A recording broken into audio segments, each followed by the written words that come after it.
Awesome. Okay, good morning. Happy Thursday, guys. I am kind of playing with fire here because my 2-year-old just is having his first time in his new bed. So he could barge in on us any minute, which actually is a great way for me to kind of kick off today's topic. So I've decided that Thursdays I talk about something that I'm grateful for, something I'm thankful for. Good morning, guys. And, truthfully, one thing that I am really experiencing right now is gratitude for the love of my 2 little guys. And it's hard sometimes. They're going through a lot of changes. There's a lot of shifting happening in their lives. And I know my 5-year-old certainly is responding to that, by acting out a little bit. My 2-year-old, though, he's still a little, he's still pretty innocent. Honey, I'm on my video now, sweetie. I told you that you couldn't come into my room until after. Yep, that's when you guys play in your room, honey. Sorry. I talked about this with him several times last night, so I just got a little frustrated there. Anyways, I love him. And I love my 2-year-old. And, it's been really fun the past few days being home with them again and getting to go for walks with them and experience, that unconditional love that you can get from young children. So this morning when I was trying to figure out what I was going to share as the thing that I'm thankful for, I was like, I guess I should start with the biggest thing there is, which is love. And I think it's the thing that's maybe the most overlooked in life. And I think it's actually the thing that women, by awakening, are actually reigniting this feeling of love in the world. Because let's be honest, women are just a little bit closer to that nurturing center of the universe, which is love. The universe is love. God is love. Gravity is love. Everything that holds us together with others is love. So we have to ask ourselves, in what way are we embodying love? So this morning I was thinking in the shower, I want to talk about love. I don't really know where to go from that. I have this deck of cards I'm borrowing, The Power of Love, okay? And I pulled a card this morning before I started, and the card was Evolution. And it says, you realize that obstacles are merely lessons on your path to love. So I'm going to read to you guys from the book about what this card means, and I think it's perfect. Life in the physical dimension is all about your soul's evolution. And you now understand that the quickest way to evolve is to utilize the energy of love in all you do. Every day you are presented with opportunities to project your loving energy tempered with understanding. Acknowledge each day that allows you to become aware of the world around you, offering you the chance to expand spiritually. Look upon each experience and person as something unique to learn from, because that is what you signed up for. That's why you are here. You spiritually evolve when knowledge gained through application of lessons and integration of truths resonates within your being. It can be difficult to grow without stepping outside your comfort zone. This is where the virtues of faith and hope are tested, and you embrace the conviction that everything works out for good. The power of love is the infinite truth. With this power, you are not influenced by judgment or bitterness. With it, all things are understood, accepted, and forgiven. When aligned with love, you are able to see the common threads running through everyone and everything. You become aware that all is part of a greater whole. The mindfulness that truth is bigger than your ego, as well as gratitude for every experience you have, is an important aspect of your evolution. The thing for me that really strikes me is that truly we cannot know great love without stepping out of our comfort zone. Anyone who has been in love with someone that maybe they don't want to be in love with knows how hard it is to put yourself out there and take that leap of faith. But that love isn't just romantic love. It's every kind of love, every way that we express our love. And good morning, guys. I love seeing all my good morning messages today. So thank you so much for joining. I really appreciate that. I'm just seeing a bunch of them pop up. So I love that delay on Facebook. Gratitude for love is a huge shift, because for me, I think I was kind of living in a place where I was denying that love is the center of existence, and I was trying to get at it some other way. And I realized that the only way to our center, to our core, is to love. And that means loving all aspects of creation. And that means also little things like, I love my slippers. So I wear them whenever I'm doing my live videos, because that makes me feel just that much more loved, because I've got slippers on. I love my tea. So I make sure that I have my hot cup of tea and my fizzy when I'm doing these, so that I have something that just nourishes me while I'm pouring out my love. So the other card that I pulled this morning was from that Transformation Tarot deck from Osho. And I love this. Of course, I picked up the card that literally is called Love. And I'm going to read to you from this as well. I love this story. First, I'm going to read you what Osho has to say about being a seed. And then I'll just tell you the story that the card is depicting. So, what Osho said about seeds. The seed is never in danger, remember. What danger can there be for the seed? It is absolutely protected.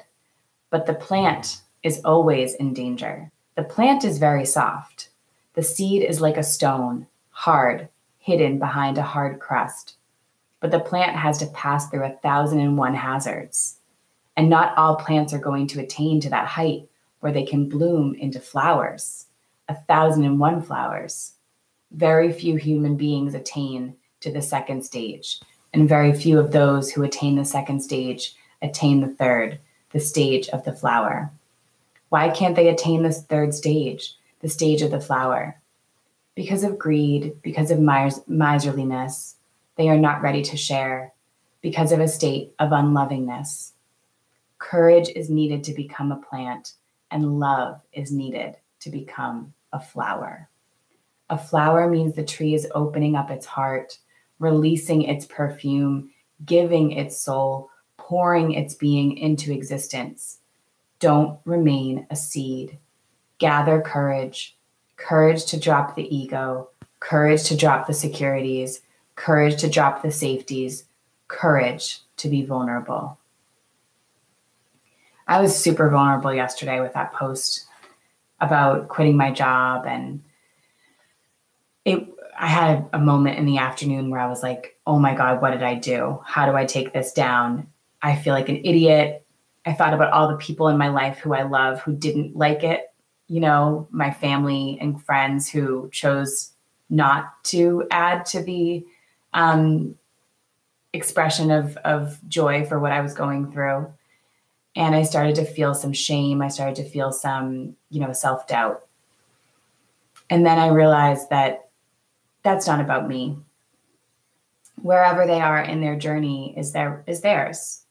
And not what I'm sharing is not for everyone.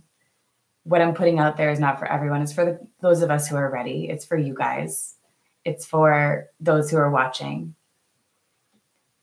So this card kind of epitomizes what it means to really live a full life. And it shows a king and his son in front of a garden. So the story goes that a king was trying to find an heir to his land. And he gave a sack of seeds to his 3 sons. To the first son, the first son said, oh, well, I will just put these seeds in a safe.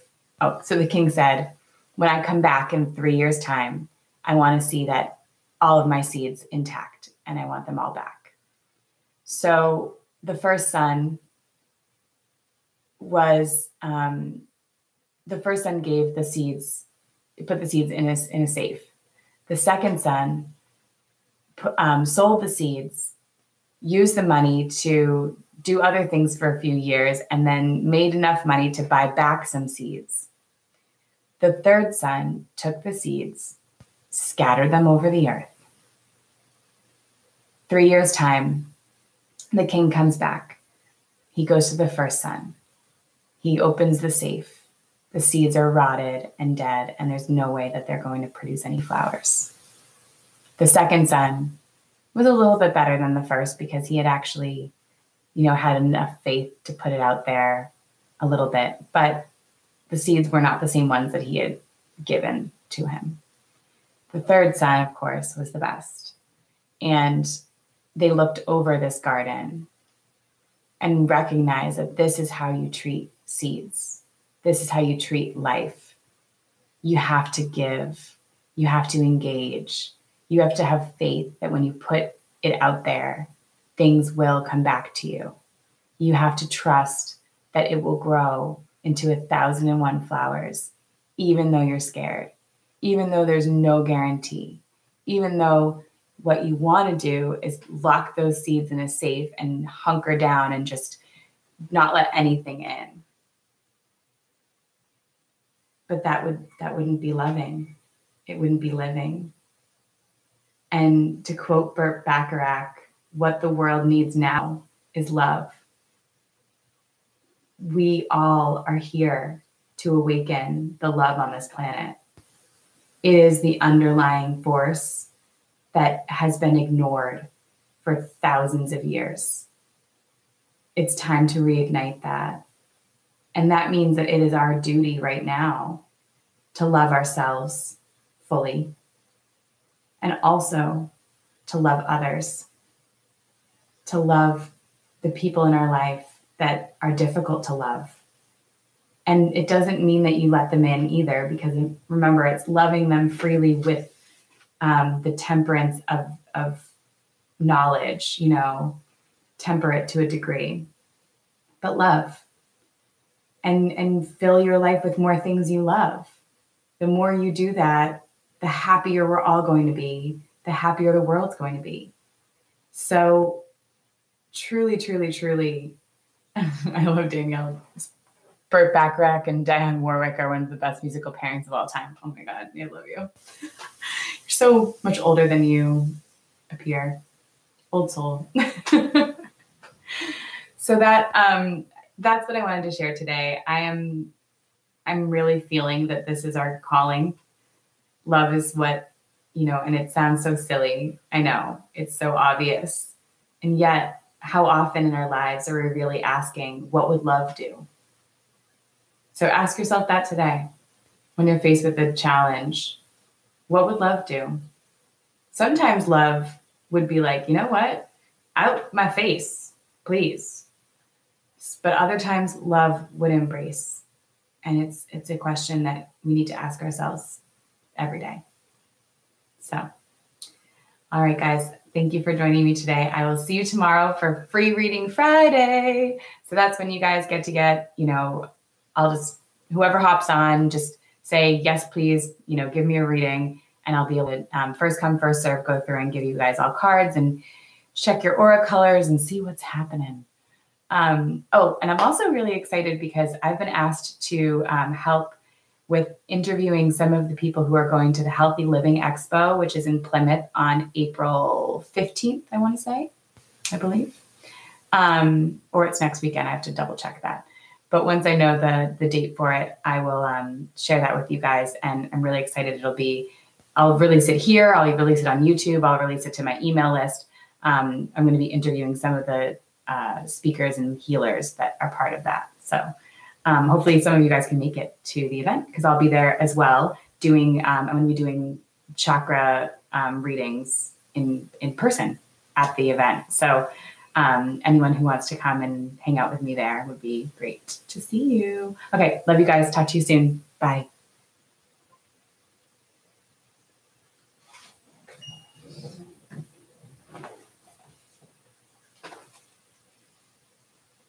No, it's the 8th.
Oops.